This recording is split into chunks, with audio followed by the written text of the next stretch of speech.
Lumaki mga mata ng mga nagsabi na mahina ko. Di nila alam na pwede yung evolusyon, kaya gulat sila ngayon naghalimaw na ko. Dito sa laro wala nang dahilan pa na marami, di na rin ako papayag mabangko. Panahon ng gumalaw, mas maigi na siguro malagyan ko na laman itong bangko.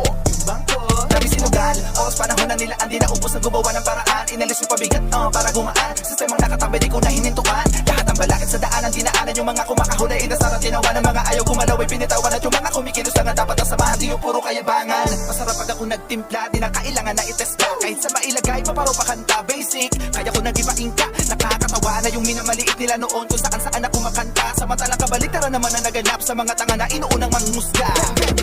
Kita ko kung sino totoo, yung peke pati yung gustong gamitin lang ako. Ang daming umiikot sa paligid pero promise ko lang yun na lang ang mabibilog nyo. Aminadong marami pang kakainin, pero at least meron ako sasaingin. Masaya naman ako magtatanim para pag-anihan na meron akong aanihin. Di mo kayang sabayan to, hindi pa to limitasyon ko. Sa lahat na magsasabi na wala akong kakayahan, sampal to. Sa pagmumukha nyo, malalaman naman natin yan. Kaya sa ngayon ay maaari pa kayong dumaldal. Parang nagbiro na kayo kay O'Neal, mga tira nyo na pabalagbagpalpal. Kaya bago nyo ako sabihan, makikita na dapat ko kayong pagbasihan. Pero kung hanggang ngayon pa rin na lamang satsat, di na dapat pahabain ang usapan. Ganito kung magpakita ng kakayahan, dito basta maikli para kahit saan. Kaya pagawang Zedmatic yan, dapat talaga na abangan. Ginawa ng paraan, dapat di mapako sa nakaraan. Kaya dapat ko palalong galingan. Titigil para sa pangarap na gustong nabutin pa.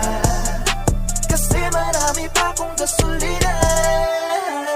Kaya sa mga inggit, pwede naman kayong pumikit. Pataas na lamang ng hila, mas makakabuti pa yun kapatid, ha?